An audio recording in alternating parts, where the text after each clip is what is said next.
My faith has been, at the foundation of, who I am, and of course, growing up in the church and stuff, when already set the precedent for my life, but, experiencing God for myself, not just in the church or not just, the church stuff, but, a personal relationship with God where, I can complain to him, you know what I mean? I can tell him how I really feel, maybe the super religious not like it is, but sometimes, I get some bad words in there too, believe me. But God can handle that because he's a big God.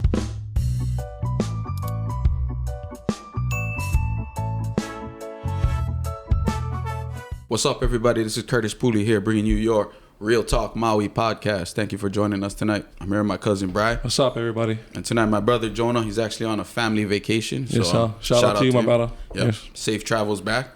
But yeah, without further ado, I'd like to introduce our guest tonight. As always, another hammer on top of the podcast tonight. Radio DJ and just music legend and overall out of Maui. But yeah, Maui's finest. Without further ado, I'd like to introduce Brother Shane Kahalehau, aka the Hawaiian Homeboy. Brother. Yes, aloha, boys. Happy to be here. First, congratulations on what you guys are doing here. Like I said, it's a good thing. Yeah, it's a good platform to people see who the people of Maui, really are, and there's a lot of interesting people on our island. You're right. So, so thank you for definitely. having me. Right on, thank you. Mahalo. We definitely realized that many interesting people about here on Maui. We're meeting and still meeting to this day. Yeah. So, Before coming here, a couple of days ago, I was thinking, what we was going to be talking about, and I started to take over the podcast, by the way. That is no problem, man. Go right ahead. I had questions for you guys. Yeah, let's go. Come on. Hey, if my brother don't come back, just join us right in. Man. You be the third guy. Be hosting. He was joking, Jonah. Yeah, Jonah, no worry, bro. You're still going to be here when you get back. Go ahead. But yeah, shoot. Just kind of tell everybody what you up to. And of course, you get the DJ, but as far as music-wise, you making any music or anything in the works right now? Or? Well, not currently this year in 2024, but last year I worked on an EP. A Hawaiian contemporary EP, as many might know, my career in music has been reggae music. Yes. I mean, from the beginning. So, but many don't know that it started with the Hawaiian boy with the ukulele walking around in school. Yeah. And, and at church, and the ukulele was always a big part of, who I was when I was young as a musician. So, coming back full circle with that EP, was already designed in my life to do, and so that the album released back in July, now nominated for 3 Nahoku Hanohano Awards this year. Yeah, congratulations! Thank you. Which I'm grateful, and grateful for just being on the final ballot. We win, but when we win, we all win. Yes. You know what I mean? They're definitely gonna know that Maui won. On that. So that's what I've been up to as of late. Is that so? Been playing some Hawaiian music here and there. Starting my music career in reggae music, the ukulele was put on the side. Because back then, we were trying to really come out with a true reggae sound. Everything reggae. I didn't want to be labeled as Hawaiian. So seeing the ukulele up front like that in reggae music, for us anyway at the time, never really fit. So the ukulele went on the side and reggae music took over and whatever. But coming back again to this EP was full circle, because now I found the joy in playing the ukulele again, like how I was when I was young, and singing these Hawaiian songs that I did only when I was young. So it's come full circle. I'm in a good place. Solid on. Right on. Solid. And the kind too. We don't talk more about their music, but also you brought up you stay on the radio DJ action. So I was wondering if you had who you remember listening to in the morning times when you was younger or whatever, who was the guys? The DJ. Yeah. Because for me it was Koboy Kanai and then Alakai. That was growing up religiously, going to school, 93.5 listening. I miss them. I miss them. I miss Uncle Boy especially. He was responsible for getting me into radio. Oh, really? Yeah. Coming out of high school, it was a little bit Manuela. You know what I mean? We never have direction. You know, coming out of high school, what we was gonna do. I never like get into the labor force. You know, that could have happened. You know, whether it was construction or HCNS at that time. You know what I mean? But I never liked. You know, I really wanted to stay in music some way, somehow, even though it wasn't gonna make any money. And in the early days, we never make really any money. You know, it was about the passion and the music. But Uncle Boy, he was pivotal because his house was like the honua in Hawaiian homes where all of us Kolohe Manuelas would end up, you know, and he would take us in and raise us, bro. You know, us young boys from Hawaiian homes. And, you know, being raised in Paukukalo Hawaiian homes, never have very many options, So for have this opportunity to be on the radio, at first, I took it lightly. I was like, you know, Uncle Boy been trying like, hey, come with me, you know, come with me, bro. Because I was in Lahaina at the time. Okay. Come with me. And I was like, for what? Oh, talk on the radio. Talk on the radio? What? You know, none of the boys talking on the radio. You know what I mean? But he told me one day, and I went one day, and the rest was history. Yeah. And, you know, I mean, granted, you know, in the beginning it was tough. You know, I couldn't support my family just off of the radio alone. I had to, you know, find another one, which was, you know, good thing it was music too, which again was tough, you know, financially. But, you know, the radio has been has supported my family all of these years. And, you know, since 2018, I've took over the reins from Auntie Alakai, who has retired since then. And I miss them though. You know, they are the pioneers. I have their pictures in our studio, you know, to remind us who was here before us. And they made the job easy for all of us. You know, they did all the hard work, especially Auntie Alakai, all those years as program director. She worked real hard for it to be where it is.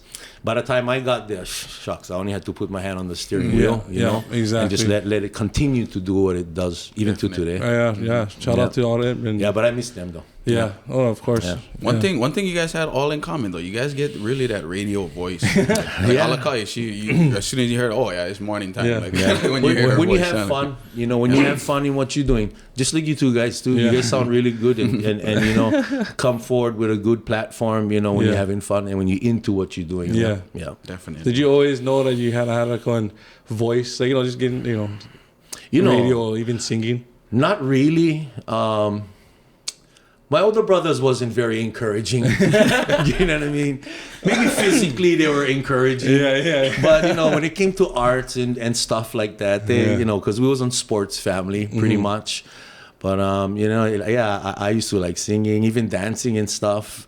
When we were young, my sister, this is the disco days. You guys don't remember. You guys know I was around. How do you spell that? What is that, Uncle? Play loud. So my sister used to, you know, I'm the youngest, so I'd have to dance with her. My brother used to be laughing at me, dancing in the parlor with my sister, but it made my sister happy. You know what I mean? So that's why I did that. Definitely. And it helped because it gave me one vibe, it gave me a flow, it gave me a groove that helped me, you know, musically. So, but my brothers wasn't that supportive. Speaking of that, entertainment, man, like we kind of talked about it with P. Lani too, right? Right. He said himself, right? You one of the best entertainers, right? So he must have got really inspired when you was younger for just kind of be that guy. When the lights go on, you gotta turn on. Yeah, exactly. Yeah, exactly. Man, I tell you guys a story. When I was young, break dancing was the thing going on, So we was at this dance, I forget what. My one cousin, he was really good at it. I wasn't, but I used to hang with him because I knew he was the man. So we went in and then he told me, hey, you know, was in on battle, and he told me, bro, go. You know, and I wasn't that great. You know what I mean? So I went in and I did this move, and I would turn and look at him, and he had this face of disgust. What was that? Bro, he was like, and I came off, and he mimicked the move to me. Oh, Paul. And I was angry, bro. I was so angry. But since that day, I told myself, okay, if the move wasn't good enough, I can put in the work for make that move good. So the next time, of course, he never gave me a next time. My cousin never did call me. He's like, bro, you suck. Yeah. Maybe you go sing or something like that, but you're not a dancer. But it was one of those moments where you make a choice.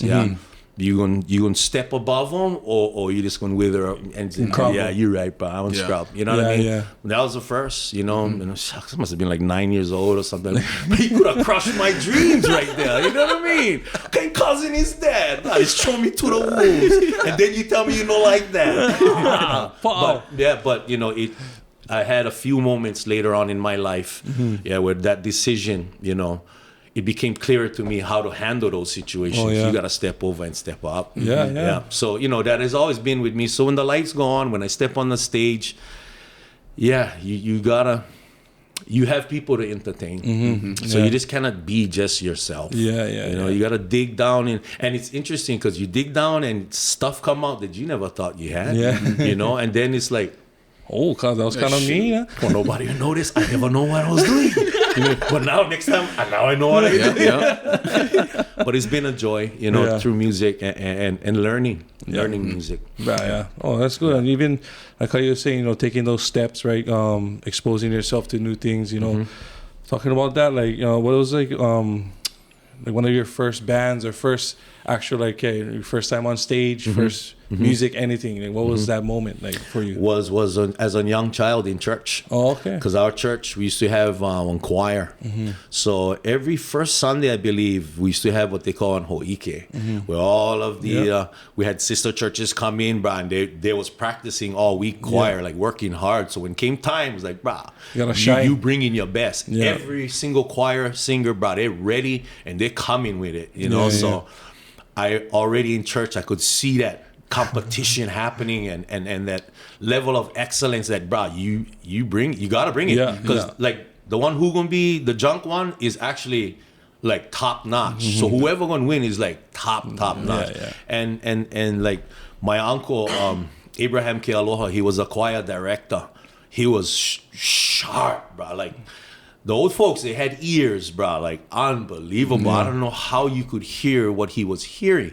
So, you know, watching the way he would conduct, he would stop my father. Like, we have our parents and uncles and aunties up there that we scared of. But when he speak, they're all, you know what I mean? He was like, you flat, blah, blah, blah, blah, you know, boom, go again. But as soon as they would hit it, bro, look, my hair stand up now just thinking about it, because the when it comes together, it's like, wow, what was that? And those early days in church when really, like, this is the stuff right here, you know. From church, you know, we moved on. And then, you know, I hit school in elementary, you know, had a good a culture program. The kupunas would come, so we'd be playing ukulele all the time, singing all the time. You know, too bad they never implement the language back then, like how they do now in immersion. But you know, we would always be around music. So started from church, like many. Yeah. Speaking of hoike, right? We get hoike coming up for our church coming up. That's right. And now you still inspire me for that. Now I better memorize my pauku and I better make sure I know all of the songs. Yeah, because if not, they're not gonna call you up the next time. It's like we're gonna replace you. No, I don't like to replace. I'm gonna get this guaranteed. So that's cool. That's kind of cool, like how that's kind of inspired you for be that entertainer that you are today. I've been blessed for have so many inspirations. I mean, you know, later on, my uncle Danny Kapoy, who is just an Hawaiian music monster on Maui and very well known. He used to use my dad and his twin brother. My father has a twin brother, and they're not musicians, but because they were singers growing up in the church, they're very good singers. So my uncle would come to my house and he would sit my two uncles down and work out harmony parts in an upcoming gig that he would have. And he was, you know, playing plenty in Ka'anapali, and all the old folks, you know, Danny Kapoy was the man. So he would come in and rehearse with my uncle and my dad, get the parts together, and then he would teach it to the two guys who made up the trio. So I would see Uncle Danny all the time, and he was just as ferocious too when it came to putting music together. So I was, you know, I got to see these ferocious guys, bro, you know, monsters, bro, that put music together, and you know, that stuck with me all the way.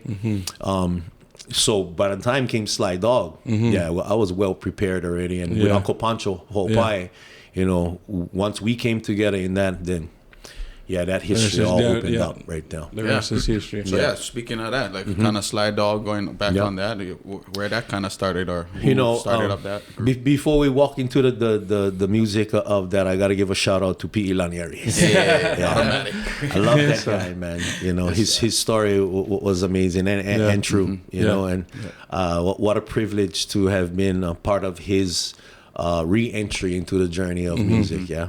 So shout out P. Lanieri. Love you, cuz. Love you, bye. So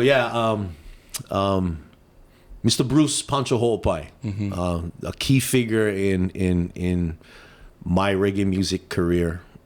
Coming up right out of high school, I got into him and his brothers had a vocal group called Island Heat that, you know, was just amazing. And I got to sit with them and be with them and learn from them. That's where all the harmonies and the singing abilities started to build, was being with them. So with Island Heat, and when Island Heat was done, I ended up with Hawaiian Rhythm Band, which is known as Homestead today, Uncle Beanie guys.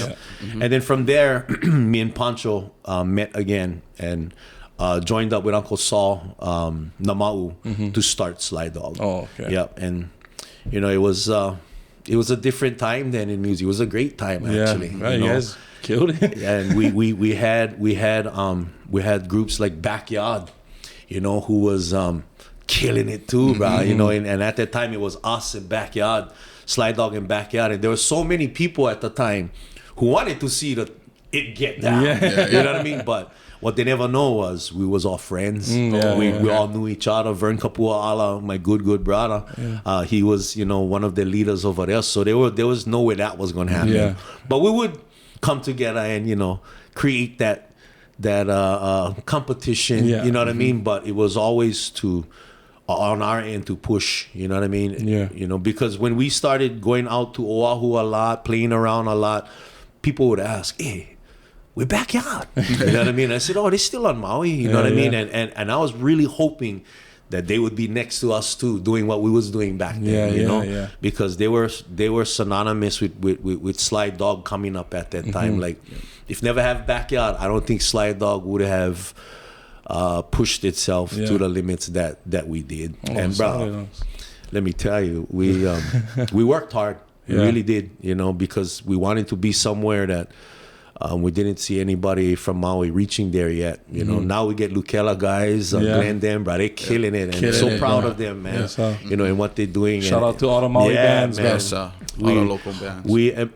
And the music of Maui is nothing new. You know what I mean? Like, we've been from back in the day. I mean, I only need to go as far back as Kelly, Uri Shell, Willie K, Amy Hanayali, like.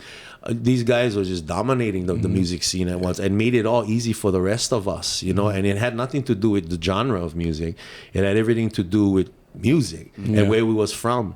You know, was talking about Brother Kana Bikini from Revival. You know, they was holding it down on Kauai. Well, Natural Vibes, Ho'onu and all of those boys was holding it down in Oahu. You know, Jamin Wong, Sudden Rush, those guys in Big Island, they were holding it down. You know, it was a great time in music, bro. And we were all together, you know, and granted, there were certain vices why we gathered together, you know what I mean? But nonetheless, we all became good brothers.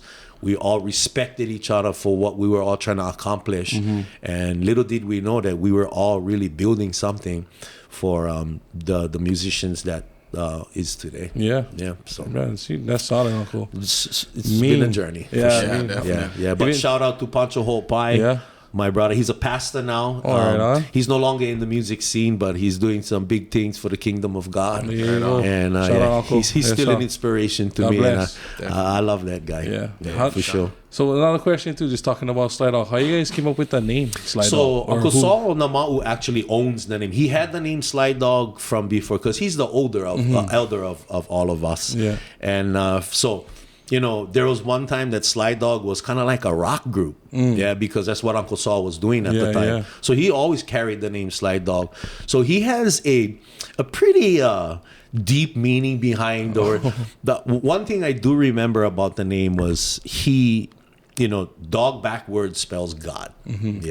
So he kind of, the counter behind the dog thing is a spiritual thing. It's a godly thing. As well as Sly Dog being animal or some kind of representation. Not really. Yeah. You know, not really. It's more of a deeper meaning that pretty much Uncle Saul has the other kind. Because you got to remember, he came up in the 60s, yeah? And the 60s was a little more interesting than the 80s and 90s. That's true, man. Yeah. But, you know, Uncle Saul, most of the songs on the first album, the World of Love album, was all Uncle Saul songs that many of them wasn't finished or wasn't in somehow, you know, ready for being one song. So when we met, this is before Uncle Pancho. So Sly Dog came with me and Uncle Saul coming together, and he just was laying his songs one by one. The first song he gave me was Hey Good Looker. And he was like, hey, this song. And, you know, at the time I was in a place of, I don't care what it sounds like. Yeah. I don't care who think what. This is what it is. This is what's coming out of my heart. Yeah. And Hey Good Looker is the way it is today because that's the way I interpreted his song, his words, the music progression, and all of that. So that's how it started. It was with me and him. So at first he was like, "Oh, wow, you know," and it was song after song after song. And then when we formed the group, it was guys that like Kanoa Kukawa, by the way, was his original Sly Dog guitar player. Okay. Of course, Uncle Saul, me. We had two other guys, but. So we came to the point where we lost a couple people. It was like, bro, what are we going to do? I said, I know what we're going to do. I'm going to call my brother. You know what I mean? And then he was like, who? He go, my brother Pancho. He was like, at first, you know, it's kind of, hey, bro, no worry. I get him. And, you know, it really took another leap to another level when Pancho came in. Because the vocals, for one, now, was solid, because that's where we came from, the vocal group Island Heat. And then because me and him together has a knowledge of reggae music, like deep reggae music and not Hawaiian music, the plan was right there set already. And then, you know, all the other implementations, like we was trying to do things that's why we had the horn section. You know, we had girl singers because nobody was doing that at the time. Change them up.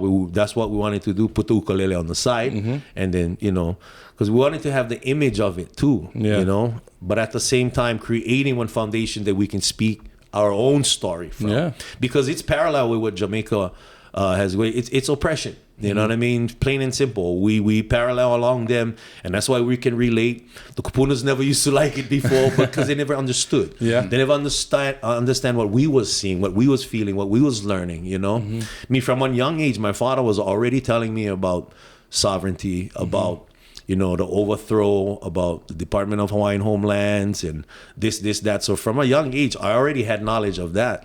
So coming into intermediate and stuff, and listening to this washdown history that I was learning, I already knew was on washdown history by the time I was in high school. You know what I'm saying? So already you're not believing in the system. Therefore, I end up not graduating from high school because I never believe in that. You know what I mean? I never liked school from the beginning. And, you know, that right there actually was another one of those decisions that I failed high school. I never graduate, but I'm not going to fail again. I promise you. You know what I mean? So these times in my life that I, you know, was hardship, but was the biggest lessons. Because fast forward to later on, I end up in prison. I had to go to jail for a year. And this is after being on the radio for 11 years and being a community person and public person. I got into some trouble. My life went left. And, you know, I had to spend some time for a year, you know. And again, another decision in my life. All right, bro. What's going to happen here? You know, I was doing some heavy drugs, and you know, God had to save me. The only way for save me was throwing me in jail, because I wasn't going to stop. My addiction was that bad, you know. And I was like, bro. So God never put me in jail, and me making the decision again, like, okay, now what? You know, so. You know, plenty of people, the storms of life come their way and they fall up. You know what I mean? And I get it. You know what I mean, bro? It's not easy, but you know, I've seen through my life and my experiences, man, that I thank God that I had just enough strength, which was His strength, for, you know, move on and where I am today. You know? And then that's a story we all can relate to. Oh, you know? for sure. Is it that one moment, that one pivotal moment, and it's gonna, if it ever happened to you, it's gonna happen, and it's gonna test you. You know what I mean? You're gonna be like, hey, you know, okay, like how you're saying, what we're gonna do? How we gonna get out of this? You know, through prayer. You know what I mean? Talk story with Him. My faith has been, at the foundation of, who I am, and of course, growing up in the church and stuff, when already set the precedent for my life, but, experiencing God for myself, not just in the church or not just, the church stuff, but, a personal relationship with God where, I can complain to him, you know what I mean? I can tell him how I really feel. Maybe the super religious, not like it is, but sometimes, I get some bad words in there too, believe me. But God can handle that because he's a big God. Yeah. Can handle you know what I mean? Yeah, man. And, so, I just thank God for where I am today. Yeah. And put me on a place. Yeah. Put me in a place for other people. Yeah. Lately, now that I'm 51 years old, my attention has really been, outer centered, you know what I mean? Because sometimes, going through life, you're trying to build your life, build your family, but everything is looking in, and then you get to that point where, and lucky for me, I work on a radio station where I'm out in the community anyway, so been real blessed, bro. That's shout out to you for, when you went through those times in your life, when you never finished high school, you could have went downhill, but you look at it as I'm not gonna fail again. And then going back to when you were in jail, if you could have just after that you could have just went back on drugs. Yeah, no, you should I could have told myself, I thought you said you wasn't gonna fail again. Exactly, right? Yep. And you failed. But it's good to see you doing way better now, man. And I can encourage others that is maybe headed down that road, like, bro, this is a dark road. Maybe I should check out. Nah, bro, no check out. Yeah. And I mean, your best days is ahead of you, bro. You just don't see them. Exactly. Yeah, because I saw this one video one time. Somebody was saying, talking about when they're going through their struggles with life, and they looking into Keokua, but for some reason they feel like he's not answering. And this video, the guy was saying, think about when you're in school and you're taking a test. Is the teacher talking or is the teacher quiet? Yes, sir. The teacher taught you already. You're supposed to know what to do. You pull it, or you do what you gotta do. Yeah. You step up. So I always thought that was heavy. That is heavy. My pastor always said, bro, you cannot expect God bring stuff out of you that you never put in yourself. Yeah. Okay? Well, God, help me. Tell me what to do. How can I do that when you didn't put in what I can use to help you, which is God's word. Yeah. You know what I mean? God's word has me like, I don't need anybody's advice. Yeah. You know what I mean? I know what he said. I know how he feel about me. I know what my life is and where it's headed. You know what I mean? Yeah. Plenty of people think, a life with Christ is a life of perfection and easy. No, actually it gets harder. Yeah. You know what I mean? It really does. Yeah, because we so used to seeing the way of the world, the way the world thinks, the way we operate in the world that the Bible says that God's thoughts and his ways is above ours. That's why we don't understand. We only can see so far, you know what I mean? But he see ahead, and man, imagine that one God who has to have that kind of patience with his kids. You know what I'm saying? He's like, bro, man, he can just make you see. It kind of remind me of being a parent, you know? Yeah. But my faith, and like my grandmother was a Hopekahu. She was a assistant pastor at our church. Maluhia Church in Wai'ehu, everybody called churches. Okay, yeah. So that's where I basically grew up, was there, in Wai'ehu. And if not for my grandma, our whole family, she was pretty much the nucleus of our faith. Of course. Yeah. So like many of our grandparents. Yeah. The head of the family kind of. And that's a solid church over there. I know our church is I know we come and do a lot of stuff there with that church. We used to do a lot of ho'ike and conventions and stuff like that. Papa Lee, no. Paina. Oh no, Papa Lee, yeah. Yes, Papa Lee was before, Kaina, yeah. So Papa Lee is original. Oh, it's like going way back. Yeah, it is. But that's our family though. Yeah, so, family, Yes. Yeah. Awesome.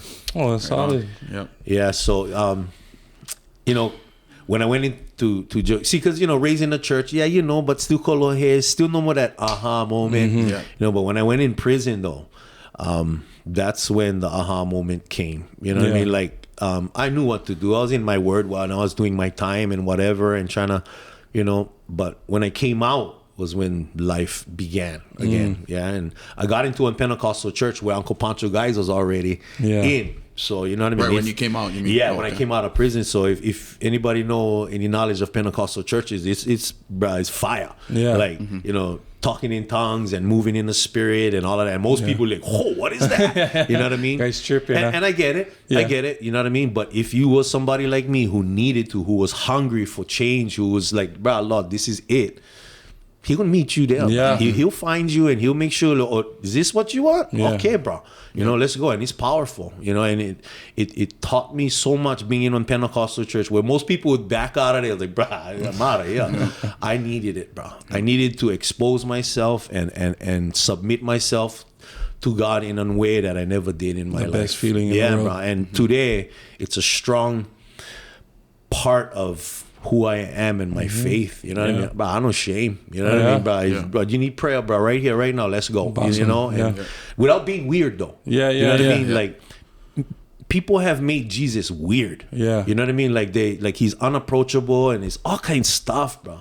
And, you know, I just got done telling my family about this, you know, that we got to be real careful, you know, about all of the weirdness, people trying to push Jesus on you. And that's why he wants a relationship, so that you don't get, you know, tossed to and fro with what people saying, this, that. You know what I said, you know what is in my word. Boom, we good. You know what I mean? But, you know, churches especially has made it, you know, pretty weird. And, you know, granted, there is good churches like how we go to. Yeah. And, you know, then there's those that make it weird. Yeah, the ones that, you know, say holding up sign with a megaphone and be like, love God. God doesn't like sinners. And then you go read in the Bible and then Jesus wasn't doing that. Yeah. You know what I mean? He was over there, bro, and he stuck to the plan. I came for save the lost, bro. Never come over here for protest and convince you, bro. You know what I mean? The apostles going to convince you. Yeah. I get workers coming up after me that going to do that. But for right now, you know what I mean? I'm here, boom, boom. And that's what he did. But, you know, man has just made it weird, bro. Uncomfortable. You know what I mean? And church is supposed to be on one pu'uhonua. You know what I mean? It should be a hospital for places and place you can grow and all of that. And there, like I said, there are good churches, but I've experienced a lot in my time to know what is good for me in my house. You know what I'm saying? Definitely. Like Jacob said, man. Yeah, I mean, like Joseph said, but as for me in my house, we will serve the Lord. Amen. Choose whom you may serve this day. As for me in my house, bro, we're going this way. No, but what about no, you guys go. We will be right here. You know? I know, but right so you were getting into that about you know, going to church and seeing Uncle Pancho them. Is that how you guys kind of fell into Testify? Yes. You know, going into the Pentecostal church together, you know, music was, it always is going to be there, you know. So we found ourselves, you know, with Uncle Vern Kapua Ala, Alan Dudua, you know, just so happened we are all in the same church together, Makapu, Hopi, and then we created Testify. And by that time, you know, we had a lot of word in us. We had a lot to say on God's behalf from his word. A lot of the songs on the Testify album is not our words. It might be a little bit of twisted interpretation for you to kind of, you know, exercise your mind on, but most of those come straight out of the Bible. And at that time, you know, we had a lot in us word-wise for come up with an album. And I don't think I've heard any other Christian reggae album with such, And you had music perspective from 4 different guys. I mean, Al was in Pound for Pound. You had Vern from Backyard, and then me and Uncle Pancho from Sly Dog. Like, this is just not people who enroll up. You know what I mean? But now we're looking at it in different light through God's eyes and how we felt at the time. I listened back to the album and it was like, bro, it was laying them high. Yeah, and I feel like John I is my favorite song from that song. To this day. That's my favorite song. So a lot of the music on that album, Uncle Vern started. He was kind of like our engineer, sound guy. So he started, and then we would all add, you know, musically, and then put all our parts. And he always had a good step ahead on what we should do. So when we would come to the studio, we would talk story. He would already, you know, start, hey, what, boy? What if you the kind? And I was like, oh, yeah. Okay, got that.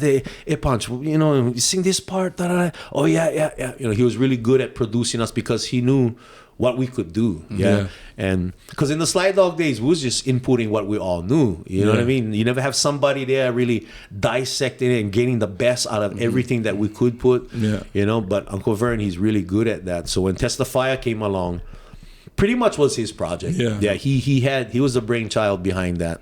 Oh, he was just waiting for me to get into the church so that we could complete the project. I just didn't notice though. All of your guys' last names, bro. That's all last names that is deep over here. Like Hopi, Hopai, even your last name, Kahalehau, like just big names out of Maui. Like you know, and all of us have faith ties to the church and to God, you know. Like if you ask any one of us, that's at the heart of, you know, our lives is that. Well, yeah, now that you say that, yes. I just thought of that, man. That's when you were saying the last name. That's some last names that's been around for a long time. You know, Hawaiian Homes period, you know, growing up in Paukukalo, you know, Ho'opai, Kahalehau, but bro, get some names in that homestead, bro, that is just, you know, the Haupu family and the Villarin family, and even like you said, Duru'a. The Duru'as, bro, Duru'a Molokai, you know, bro, half the island is all the Duru'as, and all talented people, bro. Good people, and you know, so Maui. Holding it we down represent for sure. But yeah, going back to kind of like the music stuff, like so. Of course, we all know the big song "Pure Aloha" that you did. So, how was it? You know, kind of working in. I don't know if you work with the studios, but if you did, you know, working in the studio with BET, you know, Sudden Rush, guys like that. How was that? That's probably all family. We all family today. You know, and good days, man. Those days we were a lot younger, so you know what I mean. We never make good decisions, but the good decisions we did make was good ones. So Pure Aloha. So the festival was like maybe 3-4 years in, and the promoter of the festival wanted to do an album. You know, he's doing that. We have all these artists, Sudden Rush, BET.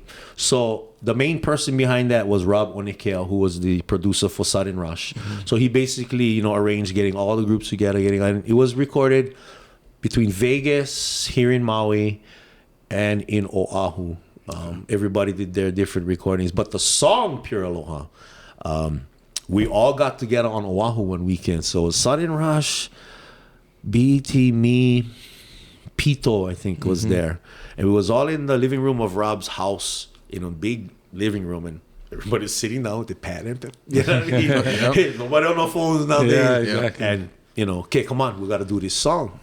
And I don't know, I just was super inspired, you know, at that time. And my verses came real fast, and actually the chorus is what came first. You know, there is a need, a garden to seed. Oh, so you didn't write that chorus? Yeah, so the chorus, I wrote the chorus, and you know, it was a chorus because I was finished first. You know what I mean? Everybody was still writing. I was like, hey, I get this, and then you know, right in the room with Rob, like, hey Rob, what about this? Like, yeah, okay, boom, record them now. So boom, while everybody was still writing, basically my parts was power. So it created the foundation for the song. Yeah, so everybody then could fit in their pieces. Because I just went in there and I gave Rob everything. You know what I mean? And then he went, okay, I'm gonna put this here, here, and then everybody else, you know, started putting in there the kind. So, and then I wasn't done there. Then I was like, well, okay, I'm gonna record a song myself. And then so there's a song by myself. There's also a song on there that I gave to Kaulana Pakele. Rest in peace, my brother Kaulana. Love him. Because he wanted to get on the album, but he never had one song. It was almost close to the deadline. So I had 2 songs recorded. He was like, bro, I like record that song. It's like, yeah, go right ahead. And the song actually is called Who Are You? Yeah, it's a real heavy bottom end reggae driving type beat song. And actually it's a song that I would kind of let loose my anger on. If you really listen to the song, you can hear me talking about a certain person and a certain situation that was going on in my life at the time. And I never did do that. I never did pour negativity on one song before. It was always uplifting. It was always Bob Marley-ish. You know what I mean? Coming along the lines of what he was doing. But what I was going through at the time in my life, like, you know, I was angry. And in that song, you know, it's, and if you know my story at the time, you go, oh yeah, that's exactly what he was going through. So anyway, Kaulana never know that. Like, oh, the song sound mean. Yeah, go ahead. Yeah, go ahead. Handle that. That's my hoo-hoo song. But that project was amazing, and yeah, like you said, it brought us together. You know, BET, you know, us. Sudden Rush was always good brothers with them from the jump, but that brought us all together, and you know, the music started changing after that too. Yeah. So you know, JD, he got into some trouble himself, and you know, now that BET doing well again, and, you know, Taz guys from Typical Hawaiians and Jamin guys, it was a good time in music, man. The Pure Aloha album was awesome. But yeah, I always remember that song. Awesome. My favorite part is right. I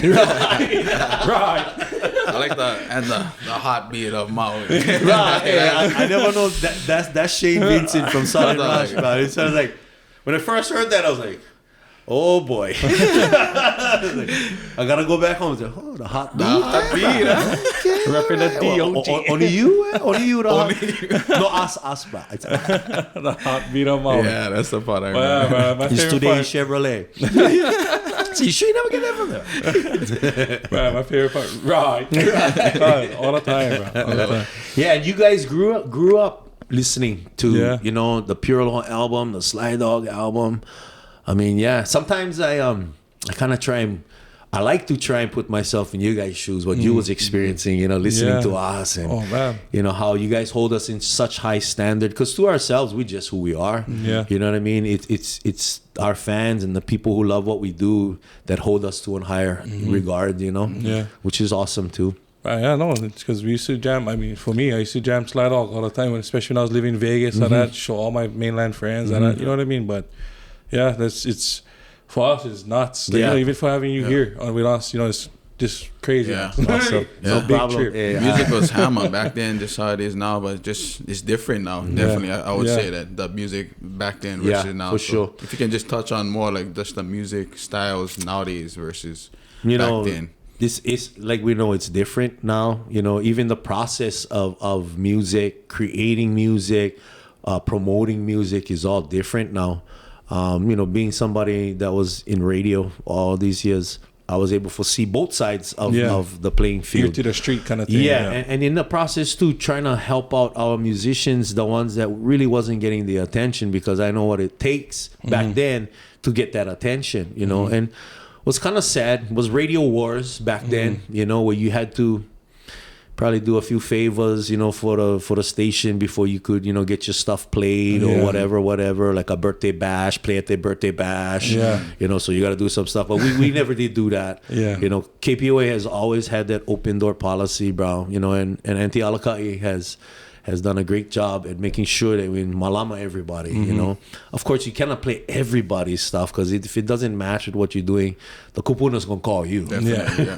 You know, so it's been a challenge. And, you know, like I was telling Curtis, you know, off the mic, streaming and the way music is handled is not like how it was before. You take them to the radio. Like, that's how you can get heard.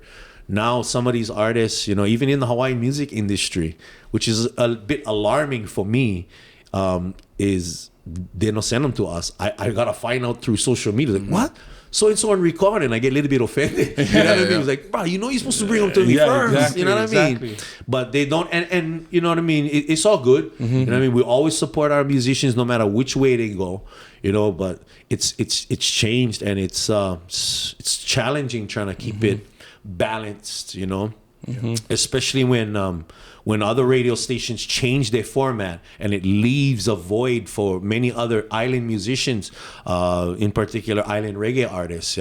So at KPOA, we kind of had to open it up a little bit, not fully, to let in all these island artists, because KPOA is a Hawaiian music station, and we're going to continue to be that. It's just that music changed now. So what do you call Mele Hawaii or music of Hawaii? Is it just Olelo, or is it just Hawaiian music? Cannot be. Not in my opinion. In my opinion, we have to take care of the ones that is coming up, because it's music talent. At the end of the day, it's music talent, bro. And if it points to our lifestyle, our way of living, our culture, bro, we playing them. You know, and country music, as we know, has become a very popular thing. it's nothing new in Hawaiian music because we was playing Paniolo music for a long time. Exactly. It's part of our culture. Exactly. And that's the beauty of Hawaiian culture. Yeah. Is that we have all these elements, bro, that we get melting pot. Yeah, we get to go out and draw in. You necessarily kind of come in and reach in and take from him. Yeah. True, but we can bring you in and make this something, and then we share this with you, because that's how we are. You know, but yeah, it's different, it's changed, it's challenging, but you know, we find a way. You know, we find a way, because the music gonna continue, you know, and we're gonna support them no matter. Always gonna evolve. Always gonna evolve. Exactly. And you know, Maui artists are a rare breed. Yeah. Definitely. You know, we really are. And I don't say that out of, you know, total bias, but, you know, I've experienced it. That's why. Yeah. You know, I've seen it, you know, in our young ones too, Brian. Yeah. But even going back to the OGs like Kelly, Rachel, just hammers out of Maui musically. You know, and I only took you back to right there. Now, we can go back before then, and there's names that are unknown names, of these Maui bands that was inspiration to me. There was this band called the Yell Stream Band, the Kobiti Victorino guys, cousin Alan Villarin guys, like all these Wilson Kanaka Ole, you know, all these Maui artists who was hammers, bro, still is, before this whole Maui regeneration thing happened. You know what I mean? These guys was already, they were known on Maui, but only Maui knew them, because, you know, technology wasn't what it was then. So to really know who was what on other islands, I mean, we're still using landlines back then. So how else, you know what I mean? Only you would live find shows, out. Only by word of mouth. Word of mouth. Like, oh yeah, bro, this band, that. The Vandals, that was another band back then. You know what I mean? Like these were Maui bands that, you know, was setting up the foundation for all the rest of us, you know, do our thing. So Maui is rich in the history of music, you know, even the ones that is not mentioned.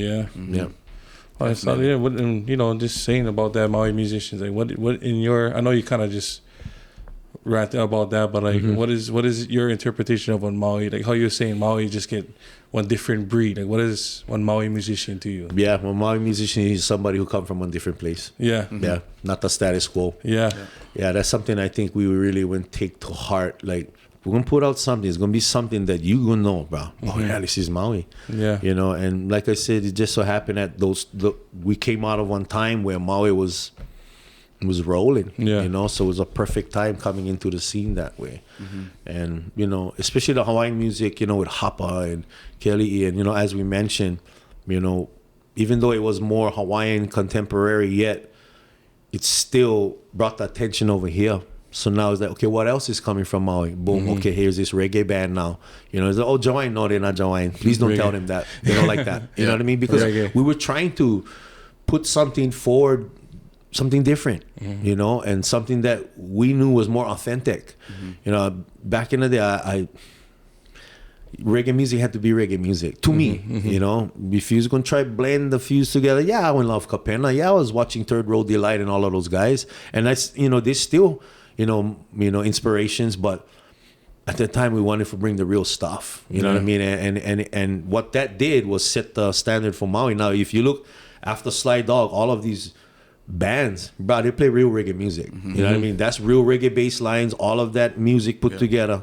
That's real stuff. And I believe that's what the standard that Maui has put forward, you know. And then we get all, you know, the R&P boys, we get Small Axe, you know, we get all these other guys, bro, that they hammers, bro, and what they do in the dance hall field and all of that, bro. Proud of those guys too, man. And I mean, I'm for everybody, bro. Of course. Everybody, the Hawaiian musicians, the working musicians in the hotels, bro, the small guys, the dance, everybody, the backyard dudes, bro, all of us. If you're out there trying to do it, bro, shout out to you guys, exactly, bro. Keep man. going, bro. Yeah, because not everybody wants to do it on a level where you record and go out and promote and tour.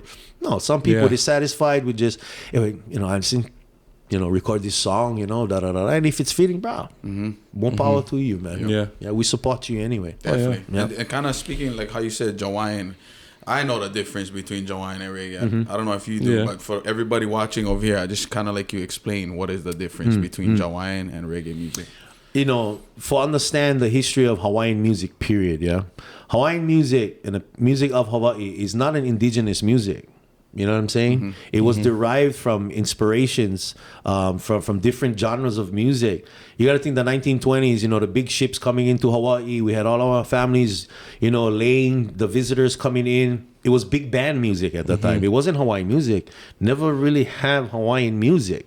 So if you understand that first, then you can start venturing out into kind of explaining how Hawaiian music, and again, I just, like I said, I'm not hating on Hawaiian music. It is what it is. There's a difference. But there's a difference, and it just wasn't for me. You know, I wanted to do the authentic reggae music, but Hawaiian music kind of comes from those instrumentations, those types of the ukulele, the guitar, and then the limited knowledge of what reggae music was introduced as. When reggae music was introduced in Hawaii, it was interpreted to become Hawaiian. So that's Hawaii's interpretation at that time with the limited knowledge of what reggae music was.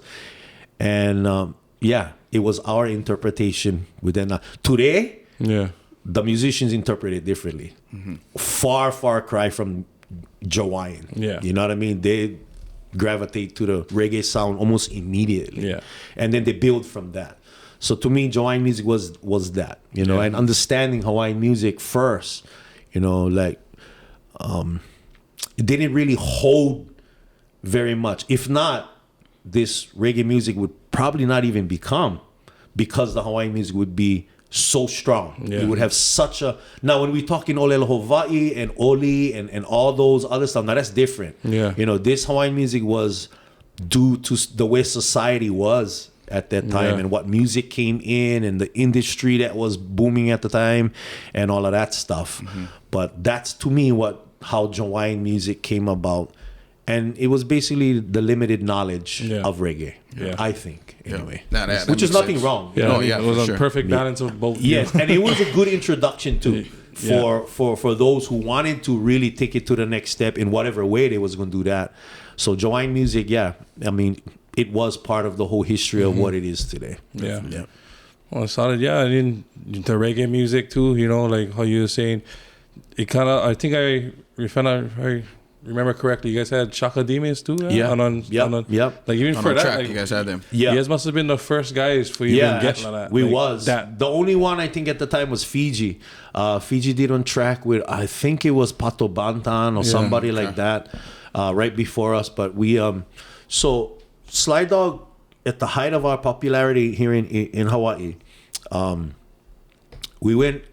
we did all the opening. We were the opening act for Shaggy, Shaka Demus, and Rita Marley on one tour that they came. First of all, that's on Hammer. Bro, they don't even have those shows. No, they don't have that kind. You know what I mean, Hammer lineup, bro. You gotta go to Jamaica for see that. Yeah, right? Even that, you know, even that, the Jamaican music scene has changed itself too. It's a whole different thing. Anyway, sorry. But we started going on these island tours with them, with the promotion company, and then we did this one show in Kona, and I think it was our first time in Kona, but we're getting heavy radio play, so they knew the music, they knew who we were. We never know that they knew the way that they knew. You know what I mean? So we came in, we was decked out, bro. Like, we would look like we know it's from Maui. These guys look like they're from somewhere else. So when we walk on the scene, we played the part and it was the perfect gig. So Rita Marley's manager was backstage when we started playing Blacktop. So right at Blacktop, cranking, he come walking out like, whoa, what is this? Felt the mana. Guarantee he felt the mana. In fact, I told him after, like, bro, you felt the mana. Mana, yeah, man. Mana, yeah, mana. So anyway, he comes out and he's like, whoa, what's this? As soon as we finish the song, I come walking back, he pulled me on and say, hey, man, you know, I say, hey, it's my manager over there, go talk to him. He talked to him, and then we then ended up doing one album deal with that record company, which the second album ended up being, and then from there, he was also the touring manager for Shaka Demus. So it was like, hey, this new album, blah, blah, blah. Like, let's put Shaka Demus out. Let's go. Bring him on. You know, so that's how he ended up getting into that. But yeah, at that time was a lot of exploration, and we got to work with some Jamaican producers on that album, and one of them was the original keyboard player for the group Chalice. Okay. Chalice, of course, that song Easy Street, most famous Easy for. Street, yep. And the guitar player for Morgan Heritage, Audrey Simpson, he was another one of the producers we got to work with. And working with them would just put us on a whole different plane. Yeah. Learn plan, like we got the real stuff. Yeah. You know, and at that time, I mean, try to fly somebody in from Jamaica, bro. Not cheap. Yeah, right. Yeah, so we spent a lot of money, bro, to get that knowledge, but it was well worth it. Yeah, definitely. But yeah, kind of going back on your about your radio, like working with the radio. I just wanted to ask, like, I know you touched on just kind of the higher ups, you know, kind of monitoring what you're playing and stuff. So does that really happen? Like you kind of play whatever you like you get monitored and only certain. Well, they kind of monitor that. Yeah, well, you have the FCC, the Federal Communications Commission, who oversees pretty much all media. I'm not sure about online though, but I think they're gaining their grounds on that. But FCC oversees everything that's played on the radio, so we have guidelines and stuff that we gotta follow. You know, ASCAP and BMI is another thing we gotta consider because the musicians gotta get paid, you know, for radio play. So that there's a bunch of things that you got to take into consideration when you're on radio, which is why I love a podcast. Yes. Because I've been in radio for so long, you know, I know how to turn on the filter. But sometimes you don't get that true feeling and message across when you got to be filtered. You know, and I get it, it's radio, you know, it's been like that forever, but you know, that's why doing this is easy. You know, because I don't have to, you know, filter. You can just let things go. And, real talk. And and radio, you got to play music too. You got to play commercials. So you know, your talking time is limited, and what you say, you know, got to be relevant to what you're doing at the time. So you know, this kind of stuff is, you know, Connie Kapila on the back kind of subjects. Definitely. You know, exactly. So as far as with the musics that you do or the songs that you play on the radio, that also gets monitored, or you kind of get on choice on that? Like, no, so I have a music director, Sister Val. She's pretty much the one doing the programming, and of course I have the last say on what's going on. But you know, like again, it's Hawaiian music, it's our culture music, so no more anything distasteful that you're gonna hear, because that's just not what we write about, that's not what we sing about. So you know, it's been challenging, you know, to be monitored that way, but we've been fortunate where our culture and genre of music is so broad in a sense that we don't really have to be on alert, so to speak. You know what I mean? So they're gonna be throwing F-bombs. Yes, because that will never, that don't even reach the CD player, you know, or whatever player they use nowadays.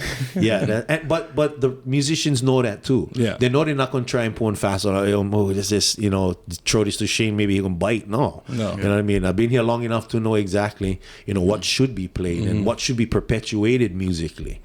So, but it is a challenge though, for sure, man. Definitely.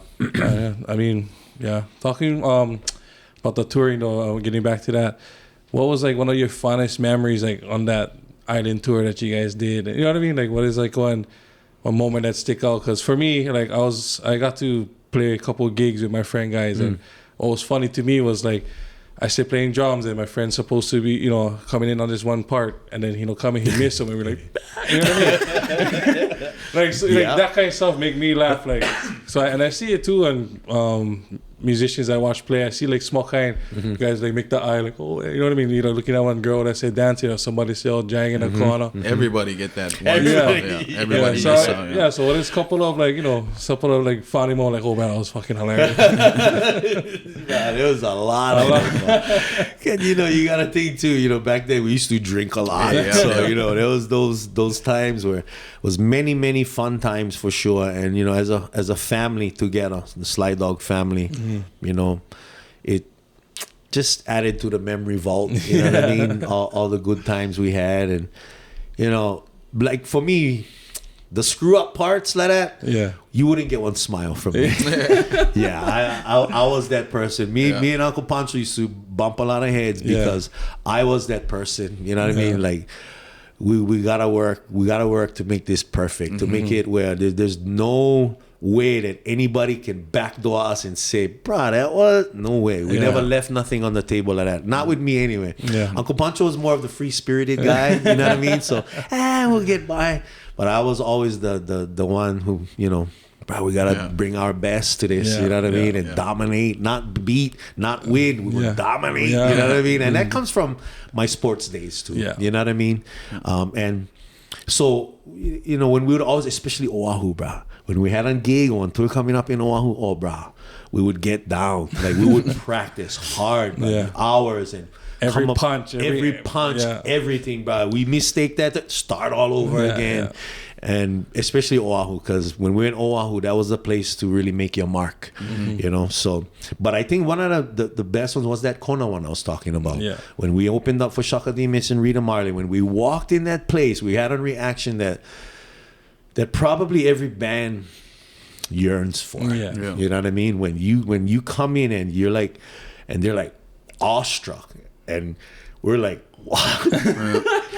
I'm from Hawaiian Homeboy. You know what I mean? Like, but they're like, wow, like this is Michael Jackson kind of shit. Yeah. And so, you know, we walk in and it's like, do you shy from it? No, you played a part. Yeah. You put your shoulders back and you walk. Like you've been there before. Like Maui in the house. Maui in the house. That's one that I always remember because after that, I think our confidence level went through the roof. After that, it was like, bro, we're taking this now. You know what I mean? And we did, and we worked really hard. Rehearsals, bro, we would rehearse at least 4 times a week. Oh. Yeah, you know, and just rehearse. And we was all on fire. And it showed, though. You know what I mean? When we would go to our gigs, you know, no matter where we went, bro, there was a time, you know, Fiji, I don't know if you remember this, but I'm letting you know that we would go Oahu, bro, and we'd meet up with Fiji almost all the time. And he'd be there. And, of course, we pull him up and say, bro, it's Fiji, you know what I mean? Right. So we'd get for sing, you know, Rhythm of Life and Sweet Darling, you know what I mean? It's like, wow, we sing with Fiji, bro. But, you know, that was in the early days, and, bro, it was good times, man. We were good people, and, you know, fortunate, bro, to have been a part of all of that. Yeah, I know. It sounded like so much good fun. It was fun. It was fun. And during that time, with all of that music going around, we definitely remember you being in that mix for sure. But as your Hawaiian Homeboy name though, that nickname. Yeah. I'm sure you got it because you live Hawaiian Homes. But get any other story that is behind that, or just because you was a guy from Hawaiian or who would give you that name? You know, like Uncle Boy gave me that name. Oh, yeah? Okay. So when I got in radio, you know, he's like, hey, bro, you need a name? I go, what you mean I need a name? Yeah. So, you know, radio name. You know, I'm the Hawaiian Superman. You know, Alaka is the morning goddess. Yeah, you know, you need a name. Yeah. Right. I was like, think of a name. He's like, well, Hawaiian Homeboy. You from Hawaiian Homes, right? You're probably from there. I was like, Hawaiian Homeboy. I was like, bro, you know, we all that. You know what I mean? But we all claim that. Like, I cannot just claim that for myself. He said, no, you claiming them on behalf of all other brothers back home. I was like, oh, okay, that can work. So, you know, as it started, I had to make sure I seen all the brothers like, hey, boys, the kind. So I using the name, man. Like, checking in out with everybody. You know, this us, bro. This us. It's not me. It's us. Yeah. But, you know, like I mentioned earlier, you know, raising Hawaiian Homes, bro, there wasn't very much options. You know what I mean? So when I could come out and you know, glorify the good stuff, bro, from where I'm from, that's how that all came about. When I said that's what I said to. When I told Uncle, okay, you know, I'll be that representative, bro, for, you know, where we from, and, you know. Yeah, bro, and talking about the names, the one that stick out to me all the time was, when I was growing up, was the kind of Il Kepa, the hot stepper. I gave him that name. Probably obvious. Like, who from KPOA going, hot stepper? What is that? Well, if you know, that is a perfect rhyme right there. Yeah, I remember hearing him on the radio. I thought that was the coolest name, bro. Like, Il Kepa, the hot stepper. That is told you. Because at first, bro, he was like, what? Kind of like how you did. Like, until he heard I need come O's, here come now. Now you like the old hot stepper. Bro, but Il Kepa actually was an intern that I trained into radio. The guy ended up doing really well. He ended up like on Big Whip for Hawaiian Airlines. Oh, nice. Later on in life. Yeah. So, yeah. Shout out. Shout out, Joseph Tumpap. Definitely. Solid. But, you know, the same thing that was done for me is what I find myself doing. Like what Uncle Boy and Auntie Ala, you know, did for me. Uncle Charles Kaupu in radio. Right now we have our midday guy, Ikai Kalani. You know, I've done the same for him. You know what I mean? And now we get an intern that is with him. He's doing the same thing too. You know what I mean? So yeah, you know, so it's one tradition that is being passed on, bro. That you know, I, as the program director, know now that, bro, that cannot stop. Yeah, that continuation gotta continue. You know, there has to be somebody who is going to be willing for make sure that KPOA is safe. That gonna continue and gonna be that place, you know, because it's more than just music over there. You know, we chant Jesus as often as we can, and we never set that up either. You know, that was already set up at KPOA. Everybody knew, brother. You know, bro, God live over here. That's true. Why? Because of our culture, for one. You know what I mean? And who we are, and yeah, bro. I get people who email, who call us, bro, from the mainland, and they're like, "Wow, man, you guys just pray right on air." Like, yeah. You know what I mean? Bro, that's what Okupuno and teach us to do. Yeah, exactly. You know what I mean? It's like, man, bro, that's unheard of. It's like, well, look at America. Right. Look at where America is at today. Yeah, that's why. Yeah. You know what I mean? We're not going to stop. I remember you used to, on the radio, you call when Kahu or somebody, like at a certain time of the day. Well, or during COVID. During COVID, bro, that was tough. That was tough because, like, what do you say? What do you tell Maui? Bro, we're all on lockdown. Ain't nobody feeling good. Yeah. You know what I mean? Like, what do you say? So I was like, man. So what I did was, bro, I started contacting all the pastors, bro, from Maui and telling them, bro, I need you on the air. I need you on the air this week. So I scheduled them. I think it was every Friday. Yeah, Friday. I think every Friday, have one pastor come on and would share, you know what I mean? And just put it out in the air, you know what I mean? Bring hope out in the air. And especially that time. Oh, bro, it was tough, man. It was really, really tough. And yeah, bro. But you know, I tried to do everything that we could for help out our community. Consciously, bro. You know, because we was all stuck. And yeah, I almost forgot about that. That's a good thing, Shane. I know, even COVID too started up here, the kind the Aloha.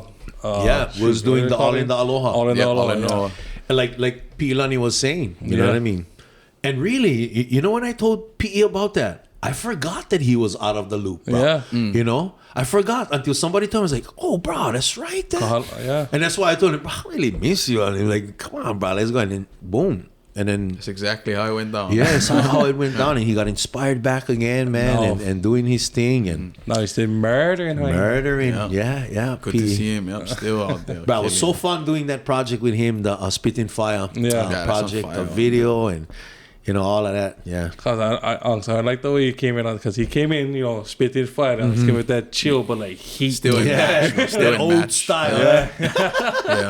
Came with the fire still. That was mean, but I've always done. I mean, I have like more collaborations than I have actually albums. You know, out there, and that's how I always been. You know, like I wasn't somebody, especially after Sly Dog. Yeah.